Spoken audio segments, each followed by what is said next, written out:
Hi, thanks for joining me in Wilderness with the Monty. I headed north and I'm at the McCloud River. I haven't seen the river, but it's down there and I can hear it. So I'm going to go down there, and this is the second day in a row that I'm fishing new water.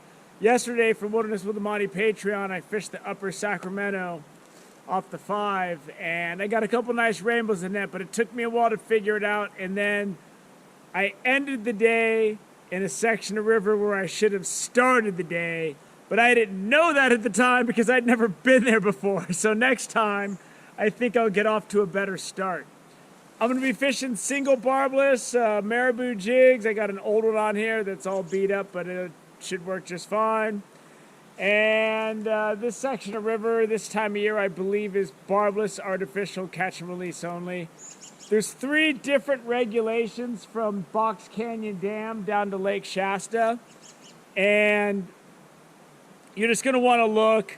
If you're fishing single barbless, artificial only, catch and release like I am, as long as the river's open, you're good.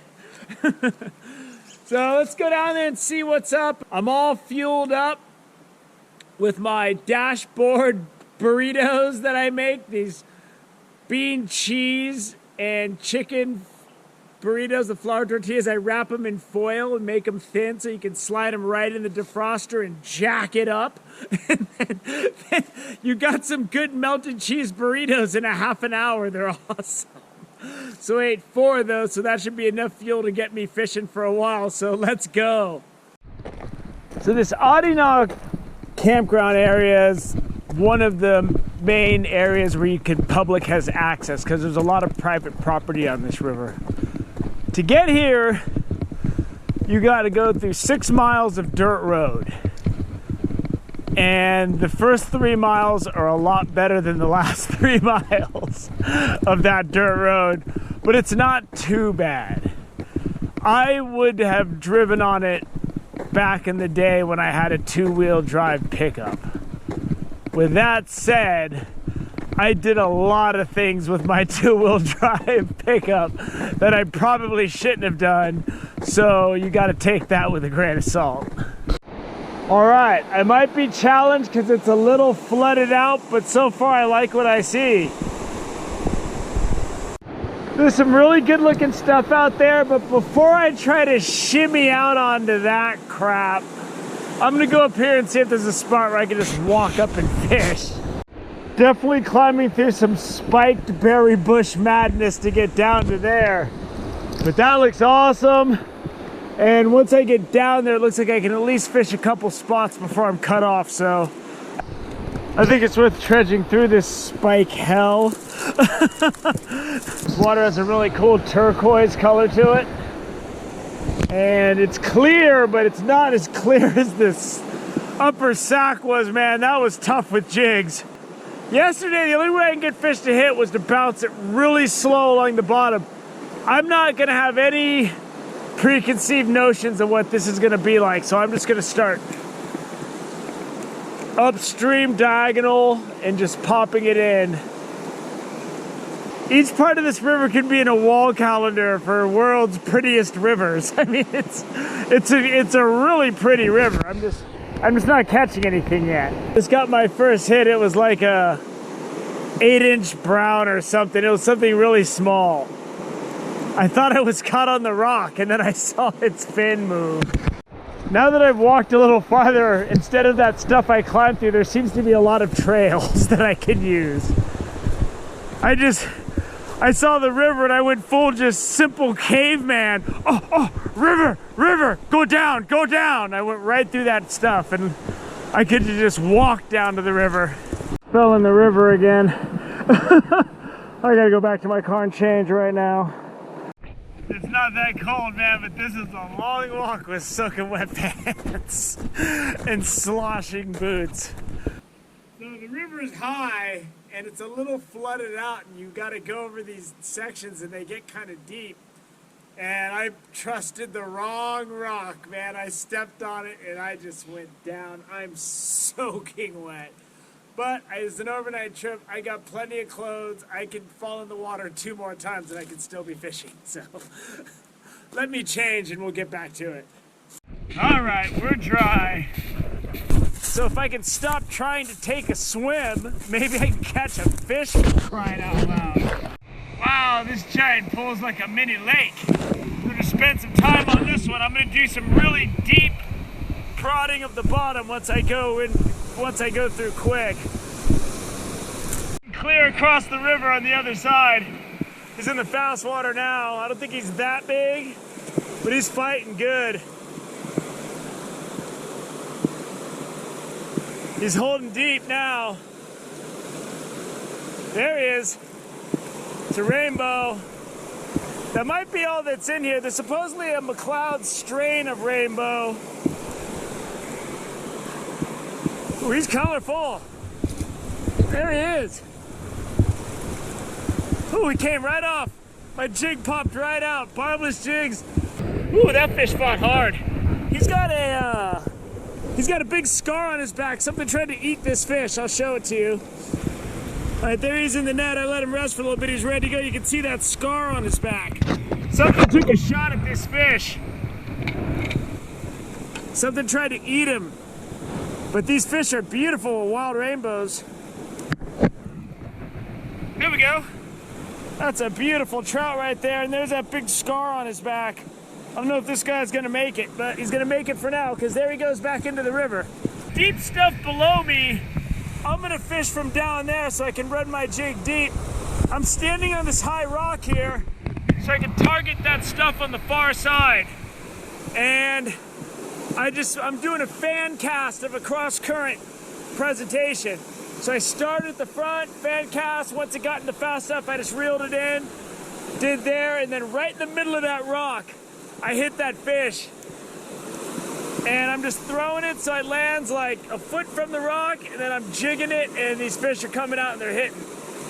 I just took like a little 8-incher that got right off. I'm throwing it out in the middle of this madness because this favors me in jigs. I can fish deep, I can get it to stay in there a long time, and the fish still got a lot of time to look at the jig.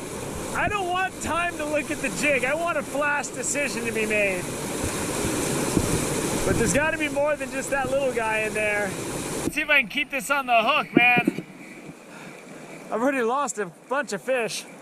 Just like 3 of them. They're all small, though. When you catch these smaller fish on jigs, they come off just like that one just did. He was like, I don't know, 10, 11 inches. He wasn't that big. Darn it. I'm just getting small fish. That's the problem. Second fish I hooked in the same spot. These fish fight really hard, which is good because it helps me keep them on my barbless jig. And they're really good looking fish if I can get one in the net. There it is. Woo! It's a nice one. Let me let this guy rest, get my hands wet, and I'll show him to you. So a great spot to recoup a fish because it's got such good flow.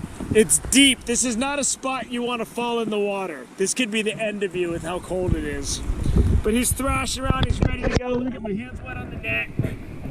That's why these long handle nets are good because you can just get your hands wet on them and you don't, because I can't really get close to the water. These fish have beautiful colors. Pink fins, really nice looking trout. Get it back in.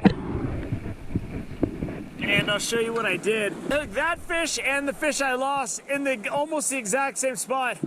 Right off that far bank where it's calm. I'm throwing my jig. I can't fish this side like I can fish that side. I can fish it straight across, pop it, let it sink, pop it, let it sink, and it stays in that zone for a long time. And the key is you just gotta cast accurately. So I just cast within like 3 inches of the far bank, and then I pull it into position, and then I just pop it.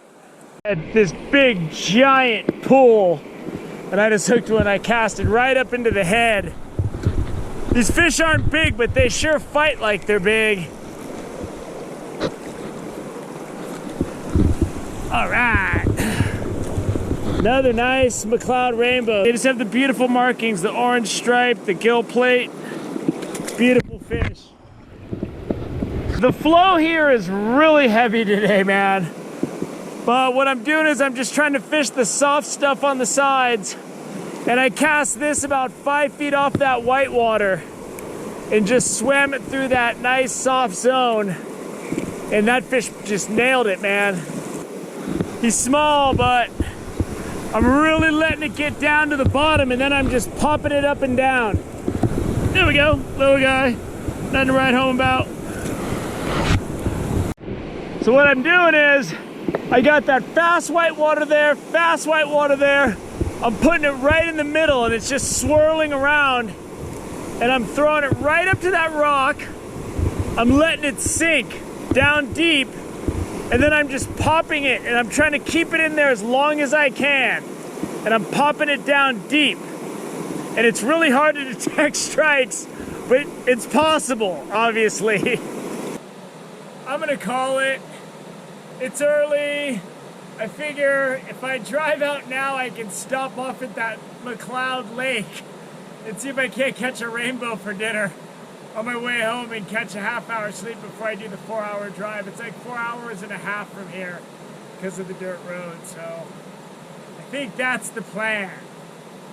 Because I kind of boxed myself in. I dropped down this wall that I gotta climb back over because I thought I was gonna be able to get around this, but to get around this, you have to climb up and over that. This is a big rock formation, and I am not in the big rock formation climbing mood right now. I'm tired after yesterday on the upper Sac and then today. A lot of climbing around, a lot of long drives, and about 36 hours time, so I'm gonna go chill by the lake, I think, and if I don't catch anything, you won't see a clip.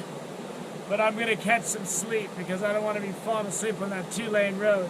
But the McCloud River is beautiful, and I want to come back when it's lower. It's just really raging right now. It's kind of flooded out on the side, so it's hard to get out and fish some of the spots. I'm gonna come back in the fall or even early winter and give this a shot when the water's down and I can get a little bit more time in that deep water with my jigs. But I hope you enjoyed this first scouting of the McCloud River on Wilderness with Amani. I had a great time. Thank you for joining me on Wilderness with Amani. Until next time.